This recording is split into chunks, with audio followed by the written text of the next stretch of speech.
All right, part two of what the fuck happening's here.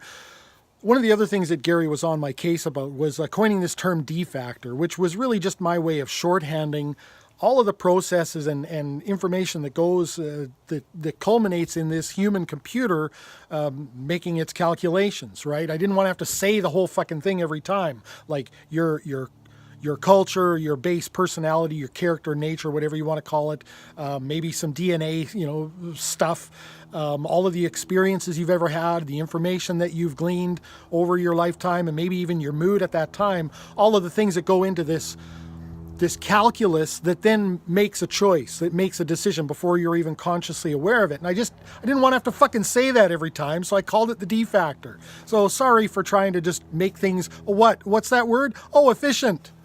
Anyway, getting back to this efficacy thing, here we're going to talk about efficiency again.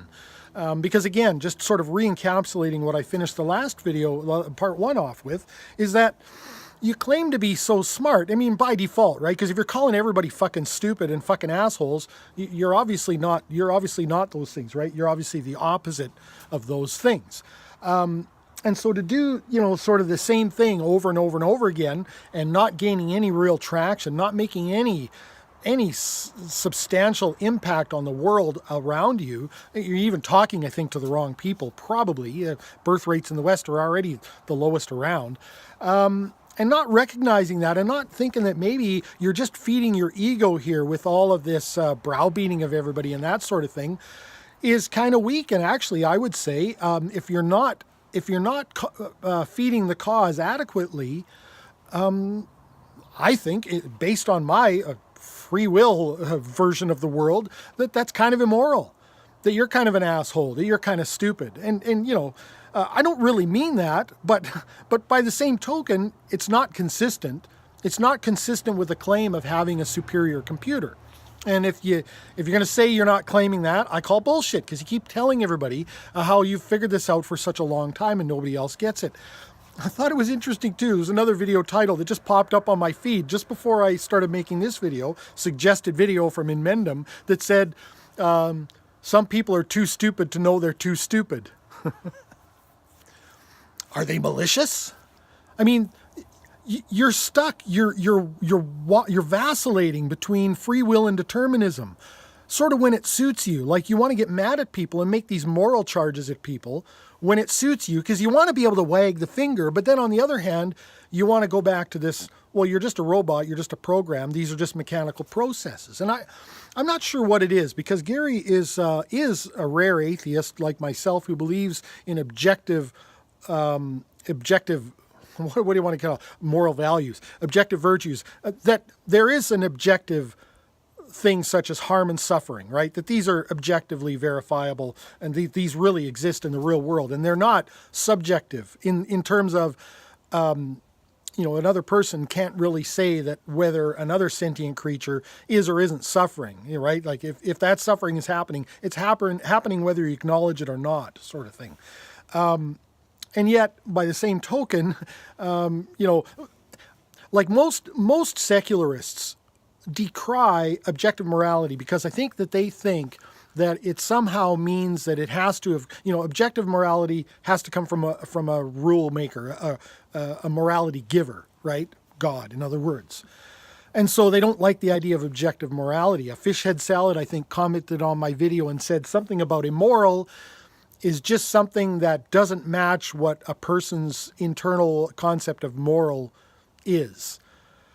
And it's like, well, that doesn't make any sense. I mean, are you telling me that rape isn't sort of objectively immoral? And I mean, we've had this discussion on my channel many, many times in the past. And I can't get people to acknowledge that they're not operating consistently with that worldview, because we make moral charges of other people all the time. And if morality is truly subjective, if it's all just personal, then we have no business telling somebody else what they're doing is immoral, because to them it fucking isn't, obviously, if they're doing it and they're okay with it. It only makes sense in a world where we have objective moral standards, where we can say rape is always wrong. And if you're raping, I get to fucking call you out for it. I get to say, you're causing harm to another person, you're causing human suffering, and you have no right to do that. And if I believe that morality is purely subjective, I have no right to fucking do that. That's ridiculous. And Gary, to his credit, doesn't fall into that trap. But in some ways, I think with the free will determinism thing, I think when it comes to believing in material processes, that almost leads him into the same arena where it seems to me that he thinks if there's free will, that actually is somehow supportive of a Christian or a religious worldview. Now, I could be wrong about that, but I always see this reluctance amongst people to dive into these issues if there's any possible link, secularists, I mean, if there's any possible link to a Christian or religious worldview that could be associated with it. And I would submit that human ethics are easily likable to maths, right? So they don't have to, they're not given by a moral lawgiver. They are a recognition of the relationship between sentient creatures in the real world, just like math is a relationship between objects that exist in the real world. They describe relationships, and morality describes relationships between sentient beings, particularly with regards to prohibitions against harm, those sorts of things. And again, to Gary's credit, he does believe there's such a thing as objective harm, and kudos for that.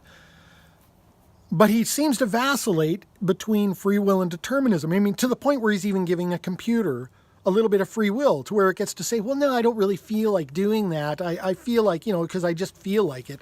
And he's angry that it's not conforming to some efficiency.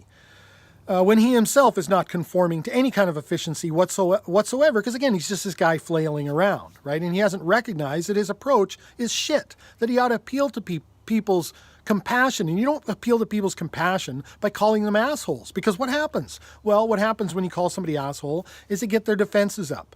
And Gary himself completely succumbs to this by his very response to my video, because again, he could have chosen to promote the portion of my video where I was defending antinatalism in his position and pointing out other people's mischaracterizations of it, or he could have chosen the vanity play, which is what he chose. So people being browbeaten, I guess, doesn't really work so well, does it? Yeah. So anyway, I mean, I could go on and on because I think it's a very interesting topic. It's a very interesting conversation, and I think it's an important one. I think I even said at some point in the video, the portion that I think Gary didn't play, although I haven't watched all of Gary's video, I don't have the kind of time on my hands that he apparently does.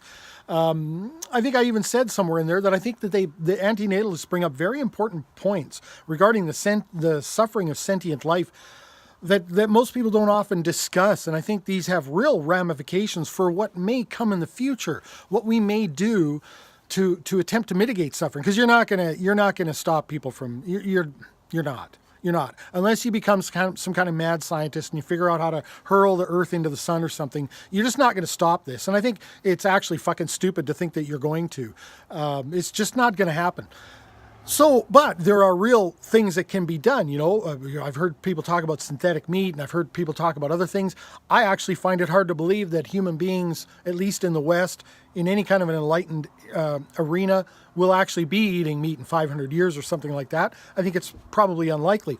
I think we're on a trajectory, just like we were on a trajectory with regards to, the abolition of slavery, again, at least in the West, et cetera, et cetera. I think we're on a trajectory, and aside from some kind of regression, some religious war or something else that causes or nuclear event that causes a regression in our Enlightenment culture kind of thing, I think we're on a trajectory that's going to see those things come to fruition. And there's a lot of other things that can be done with regards to the mitigating of suffering. So I think there are a lot of real world important points that people are making that other people just gloss over, just skip over, just don't give enough thought. So I think there are real important points to be made here. But really, the wrong fucking guys are making it. I mean, again, flailing around and calling people names just doesn't get the job done. But ultimately, I'm going to close it off here. That's enough. That's enough for today. I'm going to close it off here. The point was, you're being inconsistent with your worldview. And it's not just that I'm saying that it's inconsistent to make moral charges of people, which an asshole, that's a moral charge. Stupid is just a factual charge, right? But asshole or malicious is a moral charge. And if you're going to make those moral charges, it's inconsistent with the deterministic worldview. especially if you're making those moral charges at computers.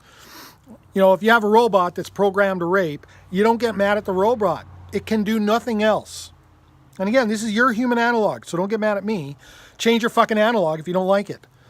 Right? At some point, you got to recognize when you're just fucking wrong. Or you're stupid. You don't get mad at the robot. You get mad at whoever programmed the robot. And if the robot wasn't even programmed, it was just a result of mechanical processes, then you just have to come to a recognition of that, and you have to say, okay, how can I best, with the most efficiency, right? This really should be something that's by almost any means necessary and to whatever degree is possible. If you believe in this as much as you morally, you moralize to people about, if you really believe in it to that degree, you ought to be the most efficient motherfucker that ever existed. You ought to figure out the best possible way to get your message out. You're not doing that. You're just calling people names. Well, I'm fucking calling you out for that. And I like you. I wish you lived closer. I'd love to fucking actually have a sit down, have a coffee with you. I think it would be very interesting because you wouldn't be able to get away with some of the bullshit that you pull on people when you're hiding behind a computer, right? Just like I'm doing now.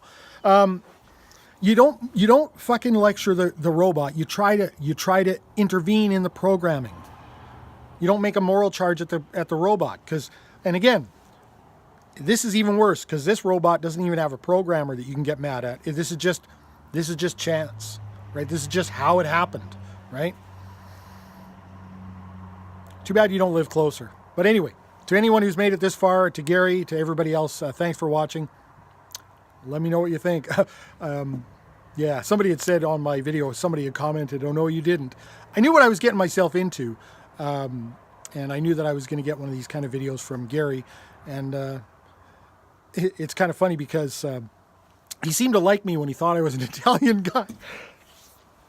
I don't got nothing against this guy. He seems like a nice enough Italian fellow. And then later on I said about, which I guess, I don't know, I don't think I say a boot. I thought I said about, but he recognized my Canadian accent right away. And fuckers. Well, you're an American, right, Gary? So you're obviously a Trump, right? Yeah, so... like two can play that game, right? So you just characterize people by where they live. Fuck you too. Thanks for watching.